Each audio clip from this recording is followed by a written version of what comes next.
بسم الله الرحمن الرحیم. السلام علیکم ورحمت الله وبرکاته.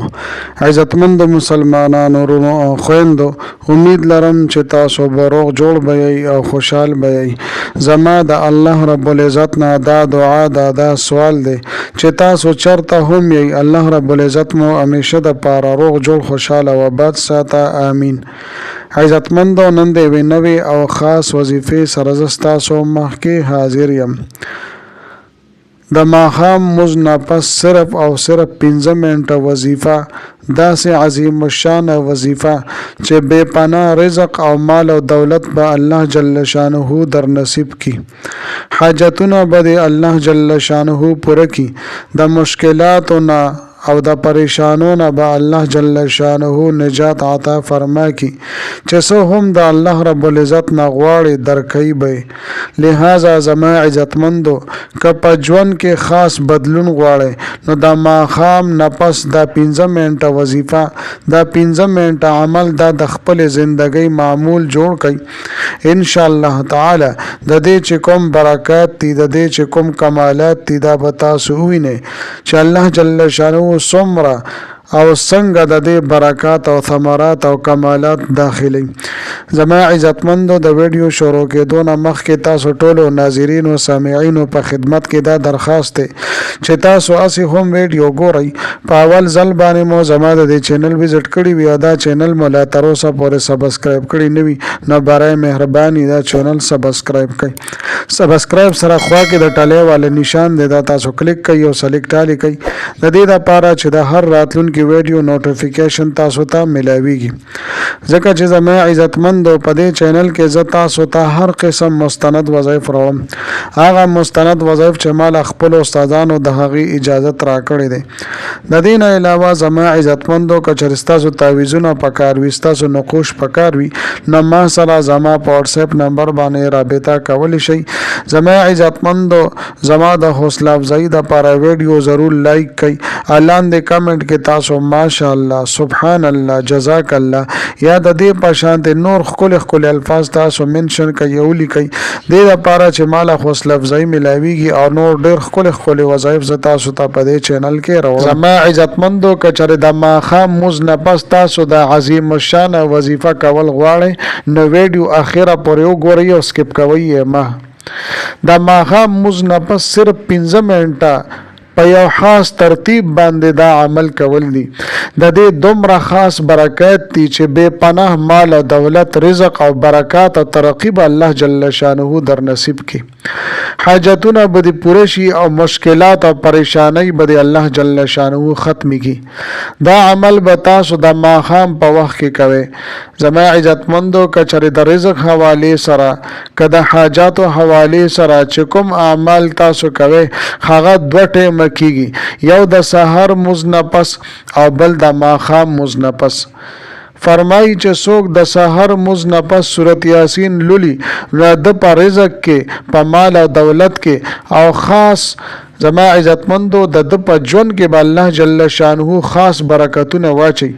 او په دغه ورځ چې کوم ورځ سورت یاسین لوستلی وي او د دې تلاوت کړي نو د هر قسمه مشکل، پریشانی او هر قسمه مصیبت په دې انسان باندې راځي، کریم رب ورته د هغې نه نجات عطا فرمایي کی. او بل غټه فایده دا ده چې په مال او دولت کې هم برکت، په رزق کې هم برکت، او چې سم مشکل او پریشانی مخې ته راځي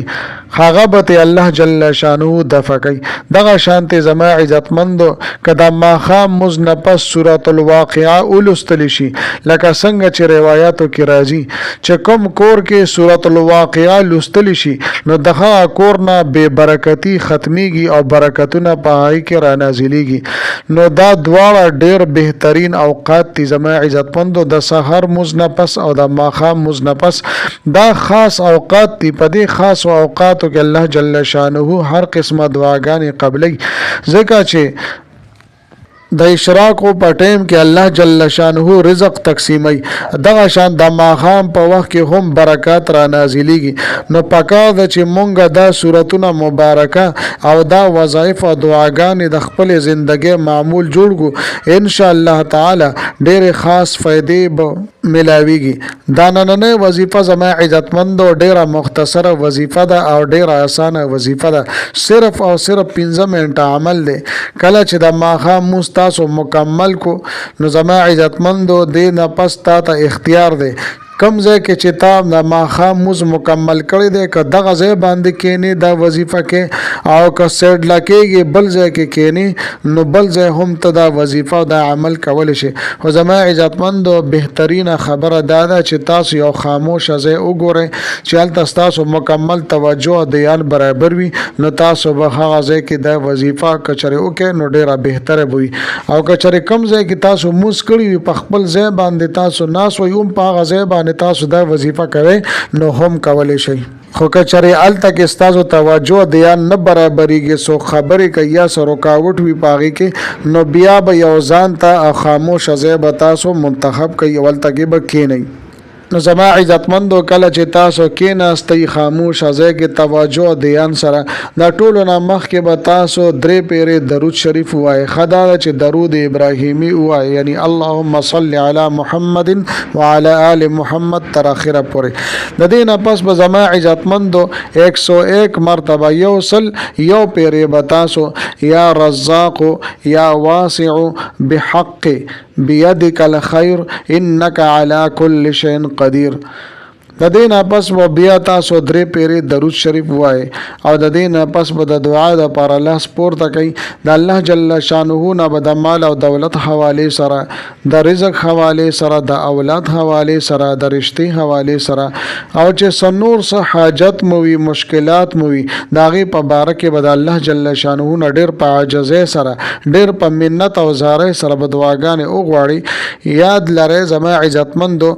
چې دا وظیفه دا عمل صرف د یوې ورځې وظیفه او عمل دی که چېرې تاسو روزانه دا عمل جاري وساتلو نو دې چې څومره برکات دي هغه به الله جل شانه تاسو ته در نصیب کوي زما عزتمندو ډېره بهترینه او لاجواب او مجربه وظیفه ده ضرور به ضرور تاسو روزانه د ماښام مونځ نه پس دا عمل جاري ساتئ تاسو به په خپل ژوند کې انقلاب په خپلو سترګو باندې ووینئ زما عزتمندو امید لرم چې دا ویډیو دا وظیفه مو ډېره زیاته خوښه شوې وي که ویډیو مو خوښه شوې وي ویډیو لایک کړئ چینل سبسکرایب کړئ ملاویږم تاسو سره بله ویډیو کې بلې وظیفې سره زما عزتمندو د صدقې جاریې په طور باندې خپلو دوستانو سره شیر کړئ ځکه د نیکۍ خبره خورول او شیر کول دا صدقې جاریه وي السلام علیکم ورحمت الله وبرکاته